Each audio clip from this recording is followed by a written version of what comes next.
Olá, bom dia a todos. E aí, como vocês estão, hein? Tudo bem?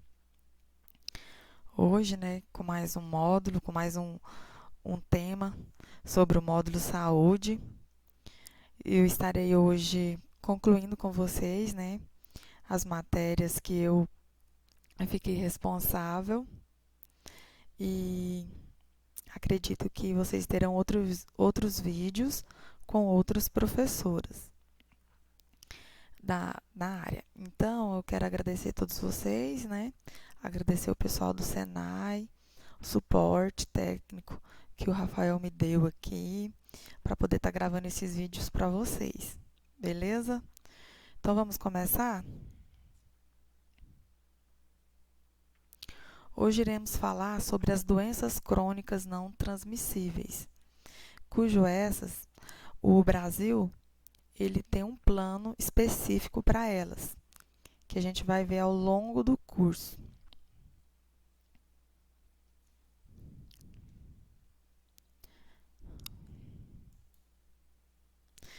Então, o que o Brasil fez, né? Ele fez um plano para preparar o Brasil para enfrentar essas doenças nos 10 anos.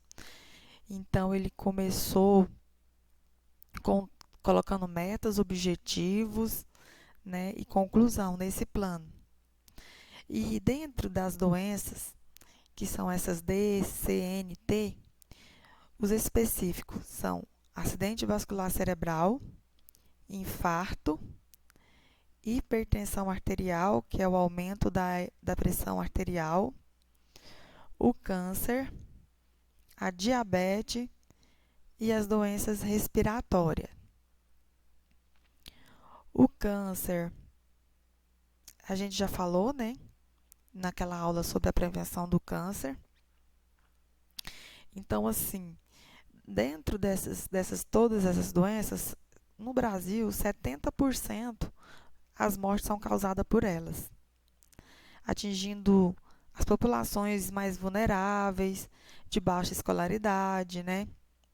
Depois que a atenção básica foi implantada, a atenção básica reduziu para 20% essas mortalidades. Então, assim, observou uma melhora bastante nesses quadros. O que é essa expansão da atenção básica? É a implementação das UBS, né? As unidades básicas de saúde, que fica em cada território tem uma, cuidando daqueles pacientes de cada área. Antigamente tinha os hospitais, né? Aqui dentro da cidade tinha alguns postos de saúde de atendimento aos pacientes, mas não era esse programa da expansão da atenção básica. A atenção básica também tem as redes, que é além dessas UBS que fica em cada região, aonde o paciente é ser encaminhado, no caso de urgência e emergência, que é a UPA, CAPS, que é o Centro Psicossocial, né, que atende os pacientes com usuários de droga, álcool ou doenças mentais, né, atendimento à saúde mental e etc.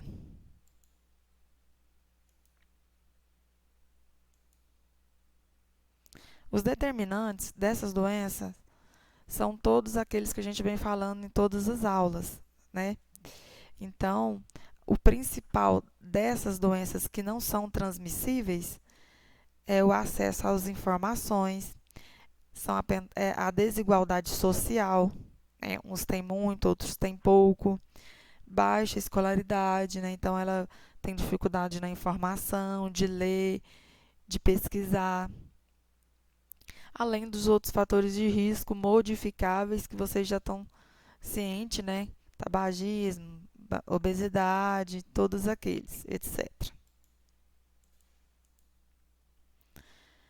Então, quais são essas doenças crônicas não transmissíveis? Então, ela vem aqui dos cerebrovasculares, são doenças que atingem o cérebro, né?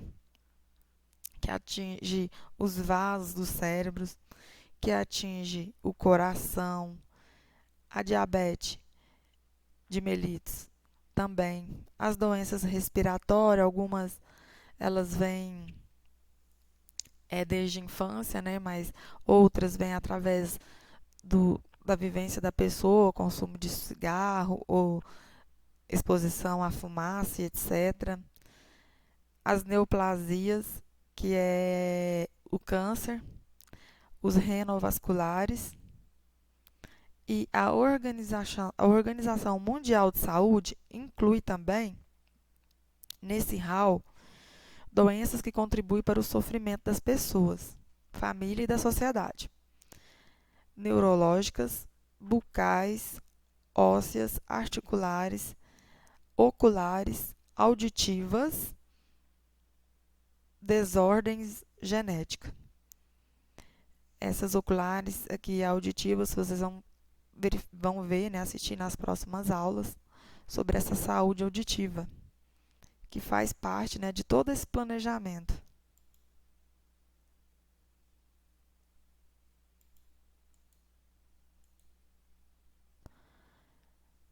AVC.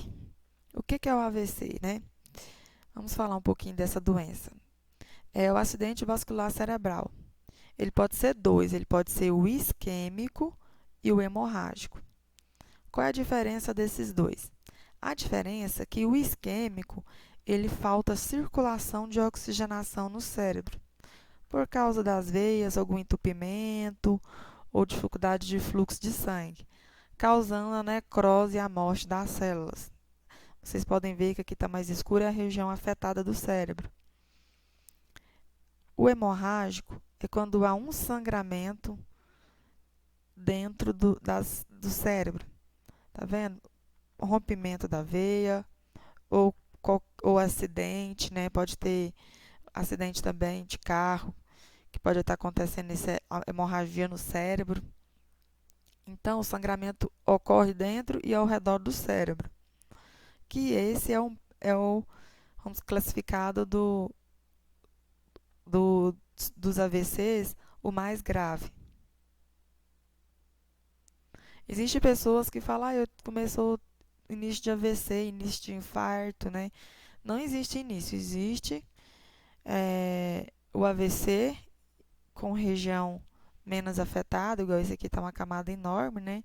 Então existe aquele que, tipo, só um pedacinho aqui que foi acometido, que às vezes não dá os danos são bem menores. E como que eu faço para saber se estou com sintoma de AVC? Então, geralmente as pessoas têm perda súbita da força, né? Ela tem formigamento nas mãos, no corpo, no braço, geralmente lateral, numa parte lateral, ela tem uma paresia facial, dificuldade para falar, às vezes dá um entortamento da boca, dor de cabeça muito forte, perda de visão ou visão turva, vertigem, né, convulsão, a pessoa ela cai e dá aquela síndrome de convulsão, desmaio, desequilíbrio, náuseas e vômito. A gente, muitas vezes, a pessoa ela tem AVC e nem sabe. Às vezes, em caso de idosos mesmo, às vezes, chega paciente lá, senhores na nossa unidade, que cai. Né? Às vezes ela pensa que está caindo porque machucou ou teve alguma obstrução, qualquer coisa na calçada ou na casa, que caiu. Mas às vezes não, às vezes é essa falta de oxigenação que faz a pessoa ter esses AVC e no momento de relapso ela tem a queda da própria altura. Então a gente sempre pensa em AVC quando acontece muita queda nos idosos, frequentemente.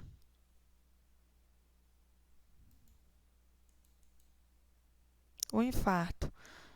O infarto, né, é uma dor na região do coração, uma dor muito forte, com pontada, sentindo um peso. Ele pode vir vindo para a lateral, a dor nos braços também. Ele, do lado direito, né, quer dizer, vai para as costas, ele irriga para as costas. Essa dor também vem para o estômago, dá uma epigastralgia. Acontece do paciente estar com dor no estômago e não estar com dor no peito e ser infarto. Às vezes ele vem com esse primeiro sintoma, tô com dor no estômago e tal, verifica a pressão tá alta, vai faz um eletrocardiograma, o paciente está infartando. Então, né, essas artérias coronarianas são bloqueadas. Aqui são as artérias, né, onde que passa essas artérias são as veias vermelhas aqui. Então, acontece a mesma coisa que no cérebro. Falta a oxigenação, falta a circulação para o coração bombear. Então, ele falta sangue. Então, o músculo cardíaco afetado pela essa falta de suprimento sanguíneo, causando essa grande dor. Aí vem dormência, formigamento dos braços esquerdos, dor no estômago, sem ter tido relação nenhuma com o alimento, dor nas costas, mal-estar, enjoo, tontura, palidez, né, sudorese, que é aquele suor frio, tô suando frio, dificuldade para respirar, ou taquicardia, respiração rápida, tosse seca, dificuldade para dormir.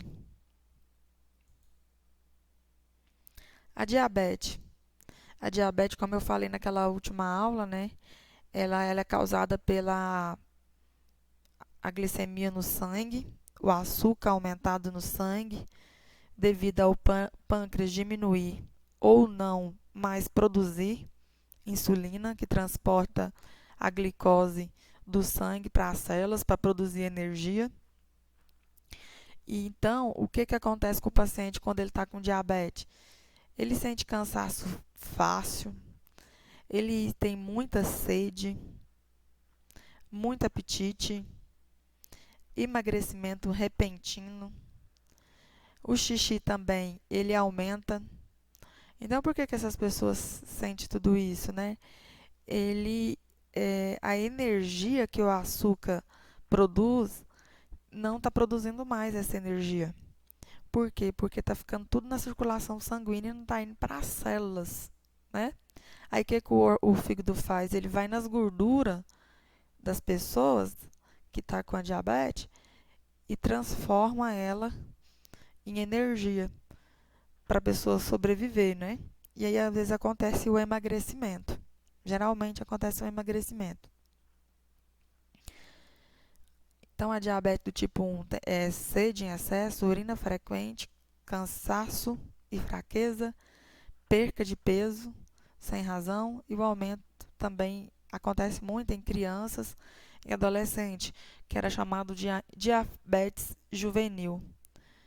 Na diabetes tipo 2, versão turva, fome exagerada, formigamento dos pés. Por que acontece esse formigamento? Essa circulação comprometida, né? Com o sangue muito acarregado de glicose, viscoso. Infecções frequentes podem estar causando também e as feridas não cicatrizam. Dá um machucadinho, demora para recuperar, não sara. É sintoma também de diabetes.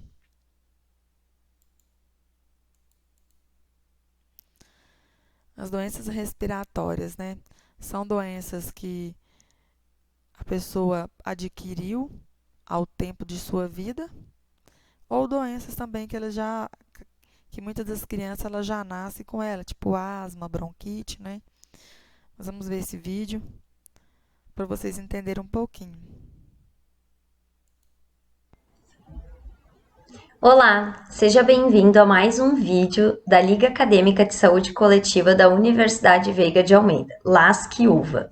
Eu me chamo Milena Preisler e hoje vou falar sobre doenças respiratórias crônicas, que pertence a um dos grupos das doenças crônicas não transmissíveis. Vem com a gente!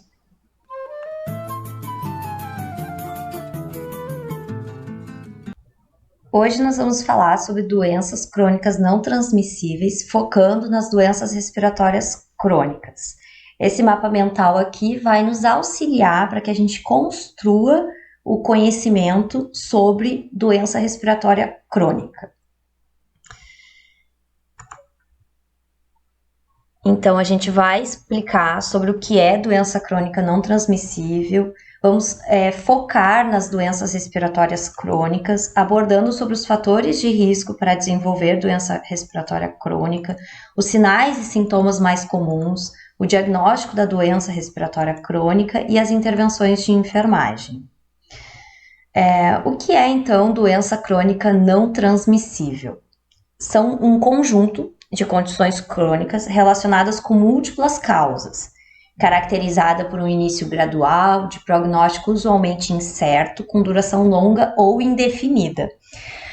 Devido aos processos de transição demográfica, epidemiológica e nutricional, junto com a urbanização e o crescimento econômico e social, contribuíram para o maior risco de desenvolvimento de doenças crônicas na população.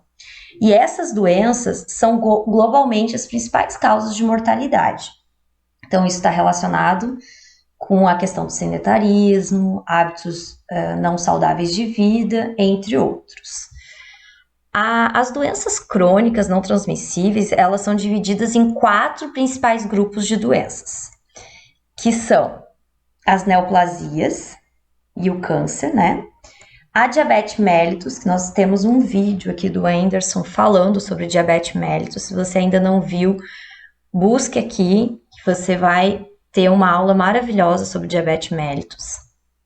Temos também, dentro desses principais grupos, né, das doenças crônicas não transmissíveis, as doenças cardiovasculares, né, do aparelho circulatório. E hoje, sobre as que nós vamos focar mais, que são as doenças respiratórias crônicas.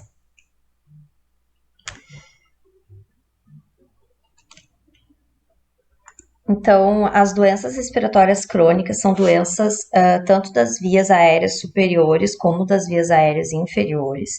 E a maioria dessas doenças são preveníveis e inclui a doença pulmonar obstrutiva crônica, que é a DPOC, a rinite alérgica e a asma.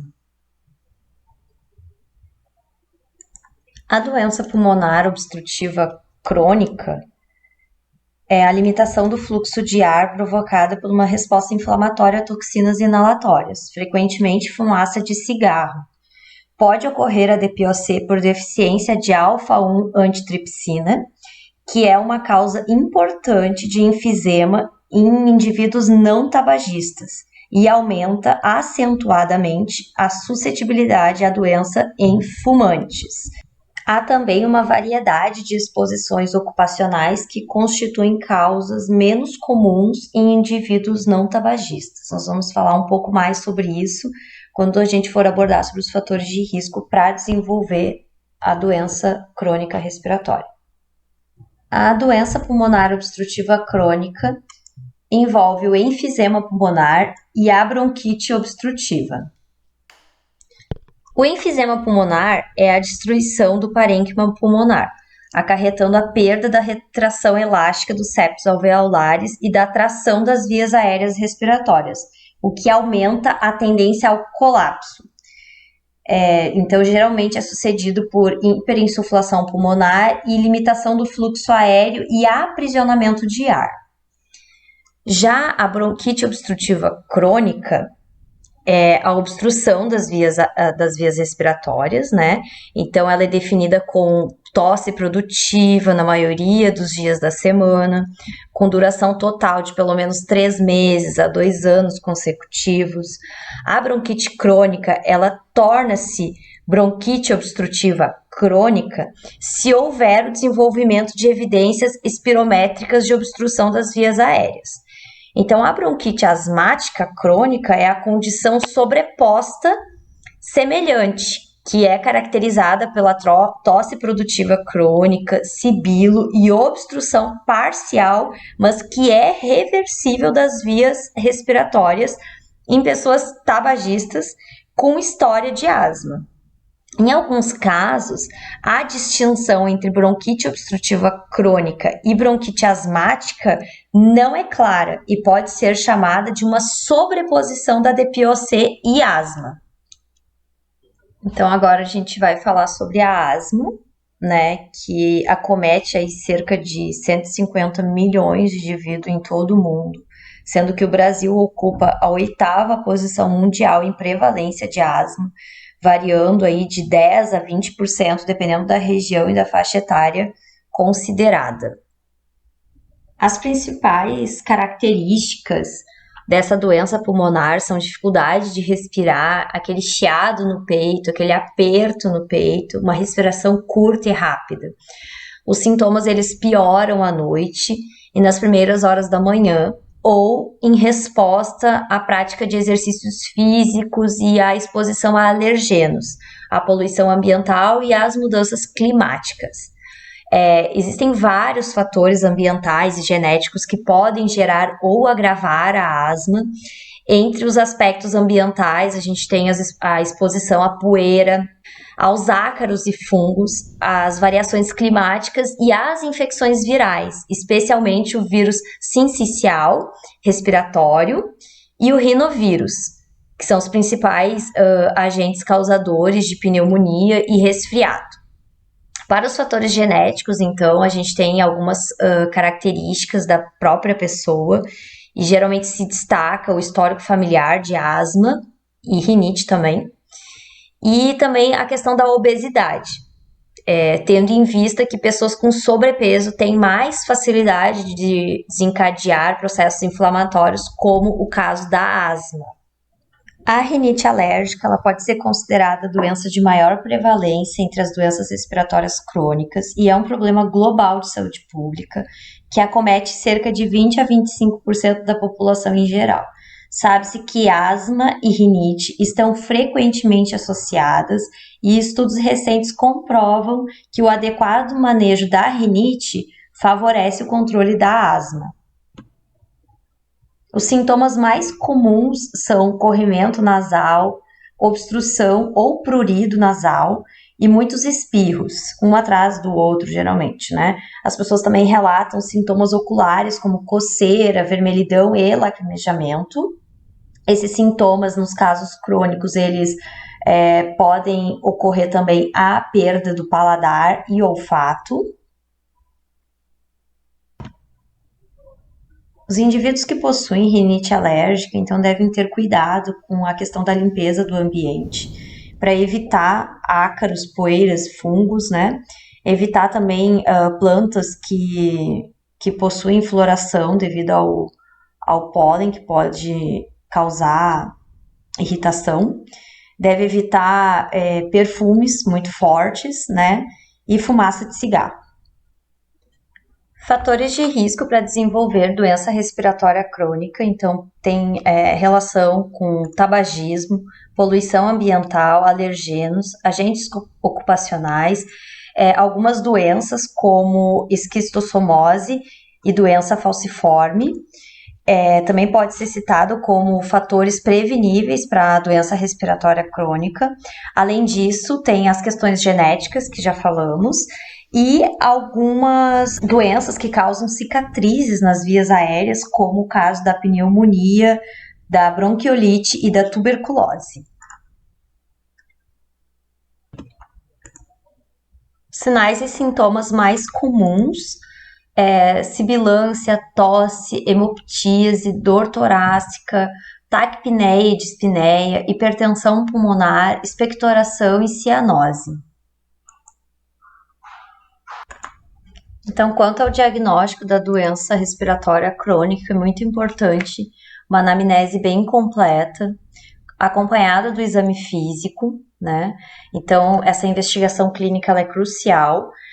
Deve-se coletar a história familiar de doenças respiratórias, né? Se a pessoa já sofreu de algum outro episódio recorrente de falta de ar ou de chiado no peito, se ela é fumante, se ela convive com pessoas que são fumantes, né? Então, investigar a questão do fumante passivo, né? Se essa pessoa já usou broncodilatadores e se ela tem sintomas de tosse persistente. Acompanhado de toda essa investigação clínica, ainda temos o recurso da radiografia de tórax, do teste da função pulmonar, da tomografia computadorizada, da cultura dos micro-organismos, né, da secreção. exames de função pulmonar, que é a espirometria, e o cálculo de carga tabágica, caso o indivíduo seja fumante ou tenha sido fumante, né? Esse cálculo de carga tabágica, ele permite que a gente conheça o consumo diário de cigarros e o tempo. Então, a gente consegue calcular a razão anos-maço.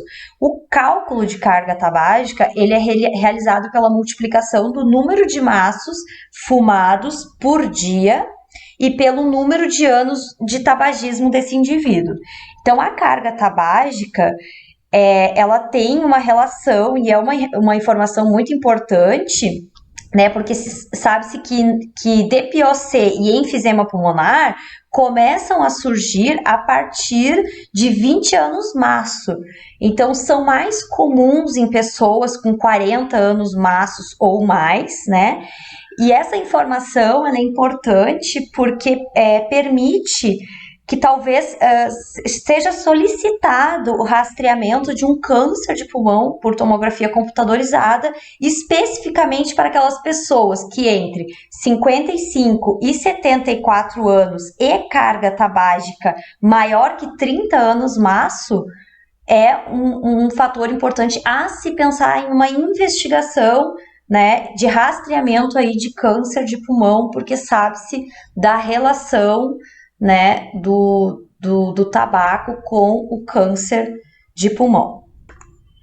E também pode ser realizado o teste de Fagerström, que mede o grau de dependência à nicotina. Então, auxilia a estimar o grau de dependência desse indivíduo à nicotina e é utilizado esse teste como uma ferramenta na terapia para ajudar o indivíduo a parar de fumar, porque sabe-se da dependência à nicotina. E as intervenções de enfermagem para doença respiratória crônica, caso o indivíduo seja tabagista, então devemos orientar contra a cessação do tabagismo, pois o sucesso, tanto na prevenção quanto no tratamento da doença respiratória crônica, é o controle do tabagismo, né, a cessação. Orientar também quanto à hidratação e à alimentação, porque sabe-se que o descuido com a alimentação e com a ingesta de água também tem relação com diminuição da imunidade, o que propicia a infecção por vírus e bactérias respiratórias. Orientar quanto a manter os ambientes arejados, então lugares fechados também são ótimos ambientes para proliferação de bactéria, que eventualmente podem se instalar nas pessoas e causar infecções pulmonares. Orientar quanto à importância de manter a carteira de vacinação em dia. Todos os anos o governo libera a vacina da gripe para a população, então é importante que as pessoas que fazem parte do grupo de risco tomem a vacina e que, caso tenha dúvida quanto à atualização da carteira vacinal, que procure uma unidade de saúde mais próxima da sua casa para atualizar, caso seja necessário, a carteira de vacinação, bem como também levar as crianças para tomar vacina, né? Então, a carteira de vacinação é importante sempre estar atualizada. Orientar quanto ao uso correto das medicações, caso essa pessoa faça, né, a utilização de inalatórios, né, de medicações inalatórias, que ela saiba a distinção entre os medicamentos de manutenção, como os corticoides intranasais, por exemplo, e as medicações de alívio, como os antihistamínicos, né? Um exemplo.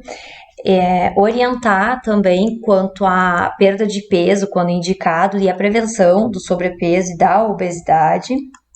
Orientar quanto à importância, né, e estimular a atividade física.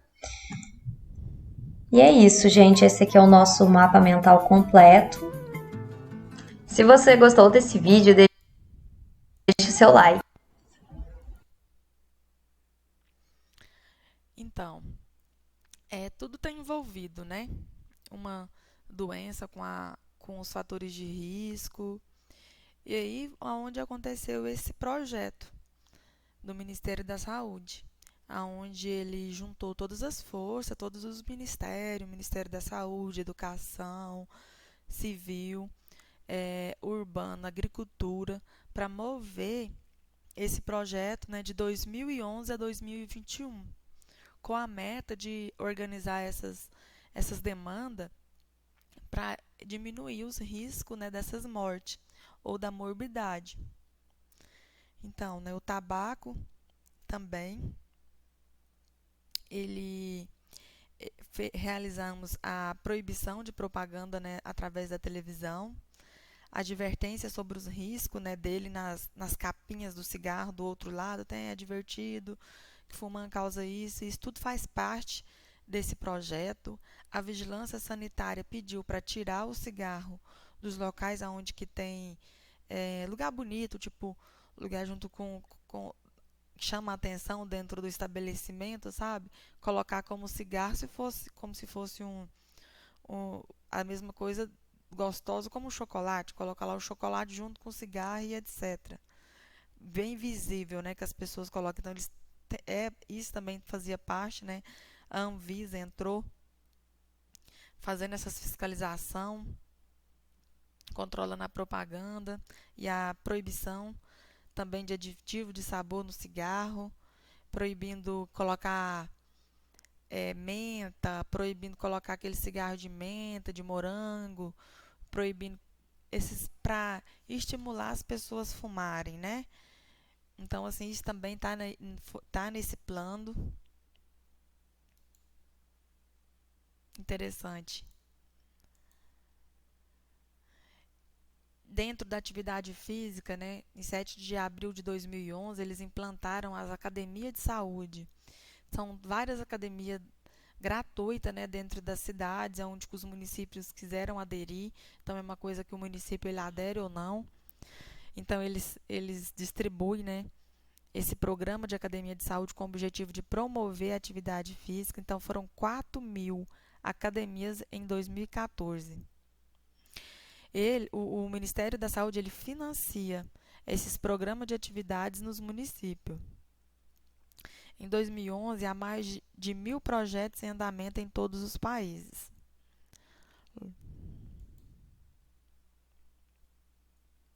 Então, essa Política Nacional de Promoção à Saúde, aprovada em 2006, então também prioriza as ações de alimentação saudável, inclusive transferência de recursos do Estado e município, para implantar, né, intersetorial e integrada, não só a saúde sendo responsável pelo cuidado com as pessoas, mas a escola, no trabalho, nas redes privadas, né, na, na agricultura, incentivando hortaliças, incentivando pequenos microempreendedores para poder estar usando as agriculturas de casa para poder trazer para o comércio, para ter uma alimentação saudável.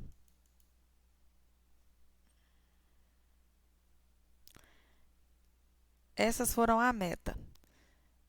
Reduzir a taxa de mortalidade prematura. O que significa prematuridade? A pessoa morrer antes de 70 anos. Então, isso também é uma meta. Reduzir a obesidade em criança, adolescente, em adulto. Reduzir o consumo de álcool. Aumentar a proporção de atividade física, lugar de lazer para atividade física. Olha aqui. Aumentar o consumo de frutas e hortaliças, onde que eles fazem aquele trabalho para as pessoas plantarem hortas com vegetais, verduras, incentiva as pessoas. Reduzir o consumo médio de sal. Também, dentro desse projeto, eles tendem a pedir que com as empresas diminui o sal nos materiais, nos alimentos, aonde que o sal ele é de quantidade muito grande, então a vigilância vai lá, não pode ter mais tantos por cento de sal, vamos diminuir essa quantidade de sal nas alimentações, já aqueles alimentos já prontos que já vem, a gente encontra no supermercado. Reduzir a prevalência do tabagismo, aumentar a cobertura que antigamente não, acho que era de 50 a 59 anos, mas aumentar a cobertura de 50 a 69 anos para 40 a 69 de mamografia.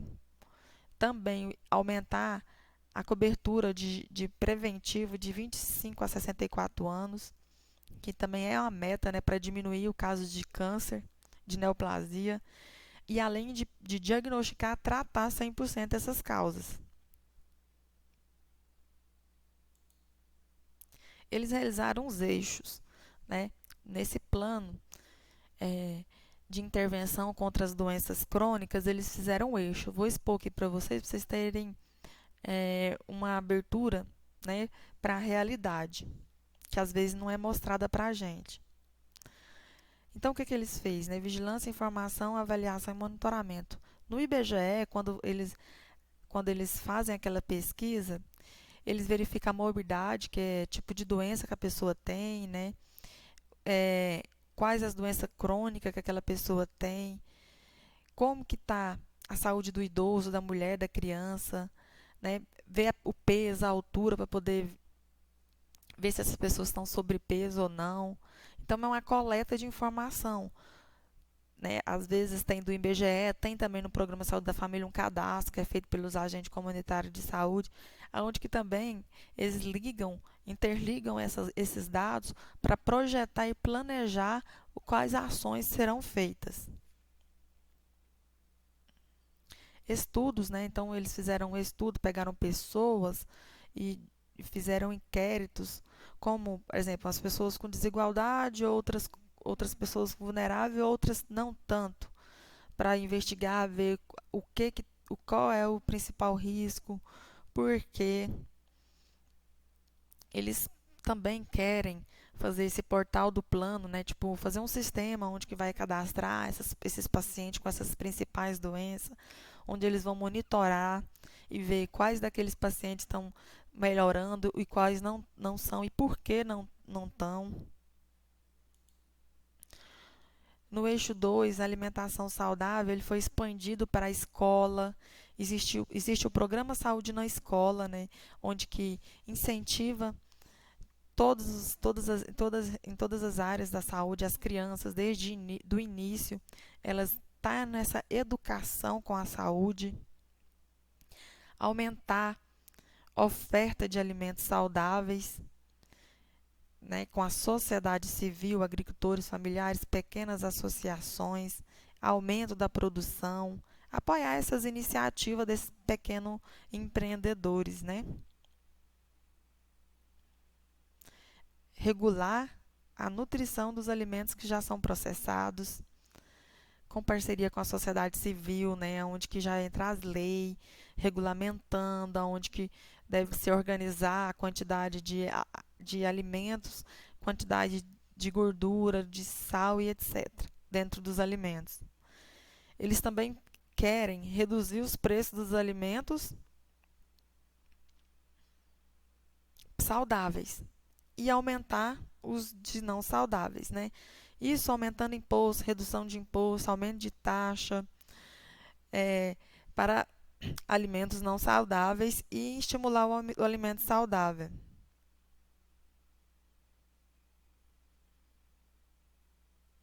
Regulação de publicidade de alimentos como bebida, né, não alcoólica e de alimentos na infância, tipo assim, proibindo, né, criança nesse tipo de propaganda. Aí vem controle de obesidade também, regulamento das publicidades de alimentos. Dentro da atividade física, como a gente falou, o marco foi muito grande. Eles querem esse programa da academia, esses programas de alimentação saudável, com grupo, né, na atenção básica, com práticas corporais. E Mineiros tem mesmo o programa Mineiros Mais Leve, outra cidade tem outros nomes, onde que tem grupo de pacientes que querem perder peso, querem alimentar saudável, onde que tem psicólogo, nutricionista, enfermeiro que toma conta desses pacientes, totalmente gratuito, né? Geralmente todas as cidades que querem aderir a esse processo.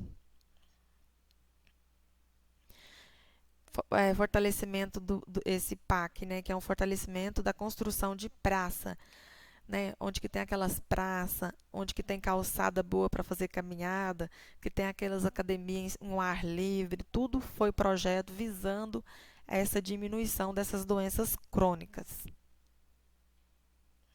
Aqui, ó, criação do Programa Nacional de Calçadas Saudáveis.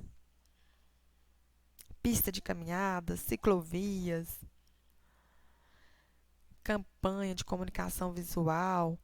Segundo eles, a Copa do Mundo de 2014 e a Olimpíada de 2016 está nesse projeto para incentivar as atividades físicas.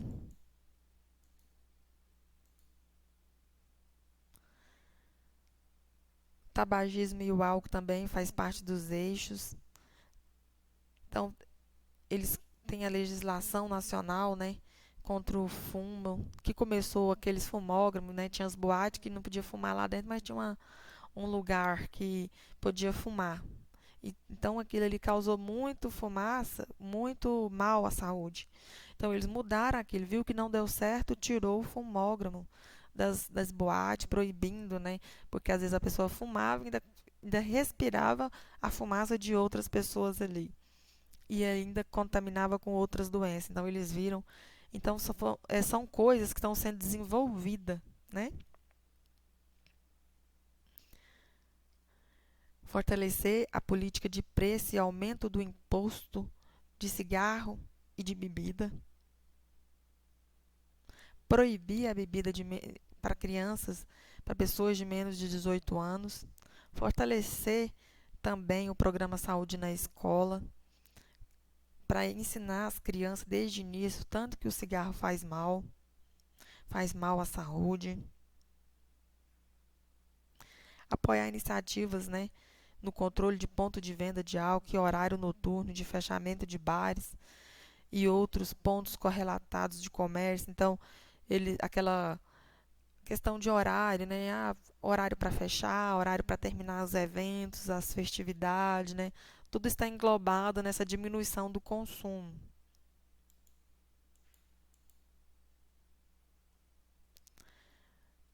Também vem o eixo do envelhecimento ativo, é aonde que a pessoa, né, ela envelhecer saudável, ela não precisa envelhecer sem condições nenhuma de vida, para promover, né, que os idosos possam ter uma vida melhor após a sua jornada de vida. Então, incentiva o autocuidado, é onde que também são feitas organizações para pessoas ver o grau de capacidade daquele idoso, qual que é o grau de incapacidade, ele toma banho sozinho, ele veste roupa sozinho, ele consegue fazer suas alimentações, ele consegue fazer atividades diárias de casa, ele consegue sair e ir ao mercado. Então, assim, são vários abordagens. Então, aí vem os cursos de incentivo aos profissionais, curso gratuito para poder incentivar essas pessoas a se comportar bem, para ter um futuro bem. Criar programas para a formação do cuidador. Então, tem programas para pessoas gratuitamente, né? Para poder cuidar desses idosos e com doença crônica.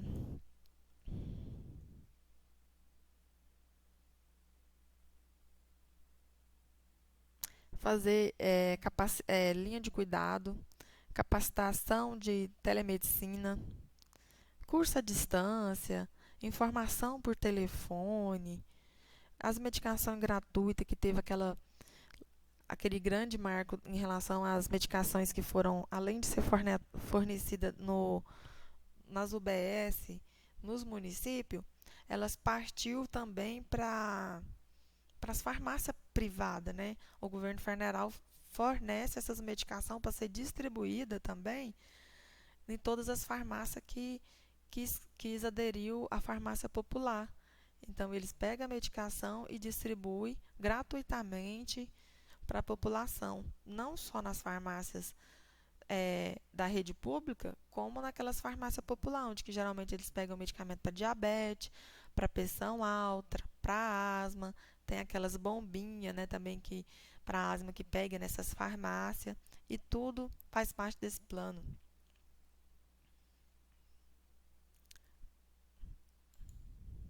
Câncer do colo do útero e da mama.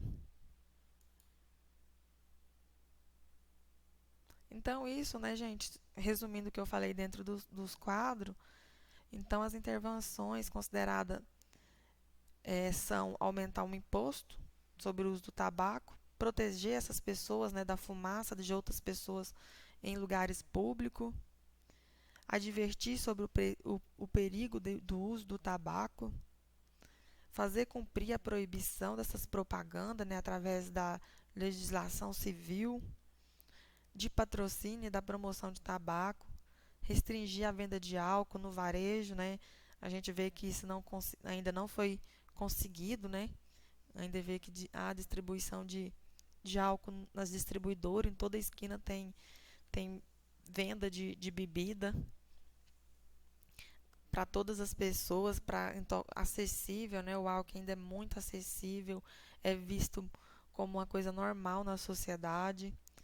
Reduzir a ingestão de sal e conteúdo do sal nos alimentos, através da fiscalização da vigilância sanitária, nos rótulos dos alimentos processados pelas empresas.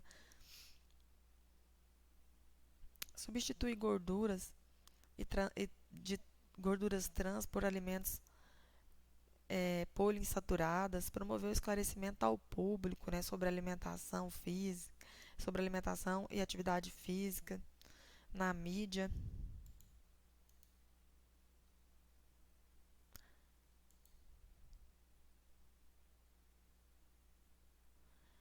Eles fizeram vários programas para poder estimular essas vidas saudáveis nossa. Uma delas, né, é o tratamento de nicotina, da dependência, promoção da amamentação, lei do álcool. Então, programa saúde, nutrição de saúde na escola, atividades físicas também das crianças desde a infância, né, desde bebezinho, incentivando eles nas creches a realizar atividade física. Vamos ver cada um deles.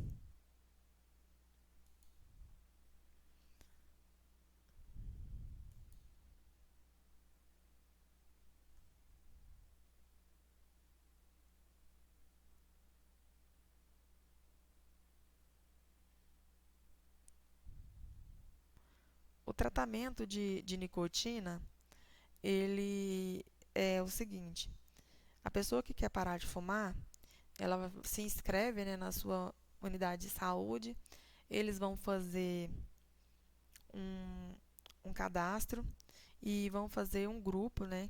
Agora, eu não acredito que na época da pandemia tá parado, mas geralmente é um grupo com 4 reuniões. Nessas reuniões são 4 assuntos diferentes e todos nelas incentivando, né, a pessoa a parar de fumar e ajudando ela a como fazer isso. Como conseguir, no momento de euforia, no momento de aqueles 5 minutos de crise de dependência, o que deve fazer, estimulando o grupo um a ajudar o outro, contando com esses profissionais, nutricionista, psicólogo, com apoio psicológico, fisioterapeuta com ensinamento de respiração e atividade física, médico passando as medicações, existem as medicações gratuitas, adesivo, medicamento para diminuir a vontade mesmo da dependência, que dependendo do nível de dependência, ele tem que usar a medicação. Só que só a medicação sem o incentivo, sem os cuidados, também não adianta. Por isso, eles devem participar dessas 4 reuniões. Depois das 4 reuniões, eles participam das manutenções de 6 em 6 meses, aonde ele é recebido e acolhido pelos profissionais. Promoção da amamentação adequada. Então, é incentivo também, né? Vocês veem as propagandas sobre a amamentação do leite materno, onde que ele previne várias doenças e previne o câncer da mãe. Então, entrou as aplicações das leis do, do álcool, lei do álcool, que proíbe as pessoas menores de 18 anos consumir, né? A direção também, né? A pessoa não pode dirigir com bebida para diminuir acidentes, também para diminuir o consumo do álcool desnecessário. Na nutrição saudável na escola, como eu falei, né, os programas Saúde na Escola, aonde que tem uma rede de professores, juntamente com o pessoal da saúde, cuidando dessas crianças. Aconselhamento, né, e informação dentro da atenção à saúde, né, onde que as pessoas podem contar com é, nutricionista gratuitamente para poder estar ajudando essas pessoas que individualmente quer conquistar o seu peso ideal.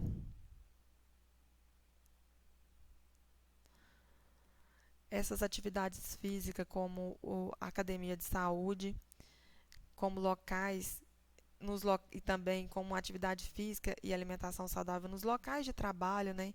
Hoje você vê muita ginástica laboral dentro do serviço, das empresas, né? Cuidando da postura dos seus funcionários também, isso é uma visão do Ministério do Trabalho. Vem com as atividades alimentar dentro da escola, onde que as crianças fazem incentivada a fazer prato saudável dentro da escola, fazer peças, peças de teatro e etc e tal.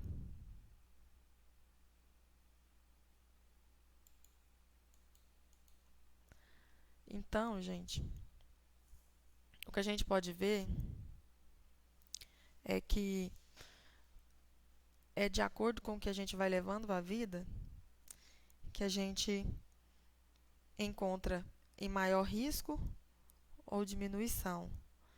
Então, essa é a curva, né? Azul significa desde da pessoa dentro na vida fetal, que é dentro na gestação da mãe, na infância, na adolescência e na vida adulta, aonde você pode escolher entre esse caminho ou esse caminho. Então vem os fatores materno dentro da nutrição e crescimento e desenvolvimento da criança, aonde que a criança ela tem que ser todo mês levado na unidade de saúde para pesar, medir, ver a alimentação, se está adequada com o peso.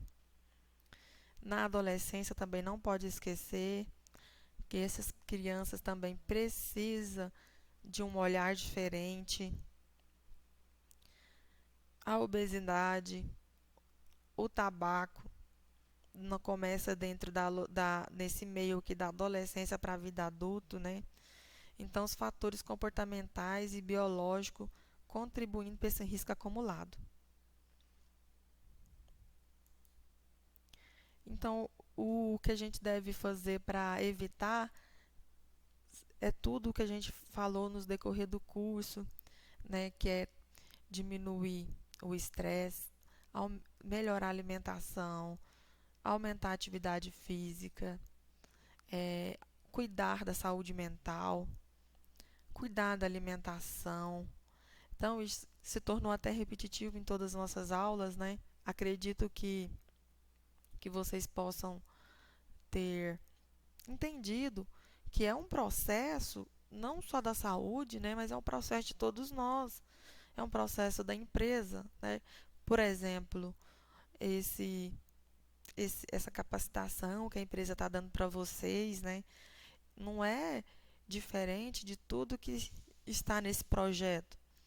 Então, as doenças crônicas não transmissíveis, ela depende muito da gente. Depende muito da gente e todos estão abraçando essa causa.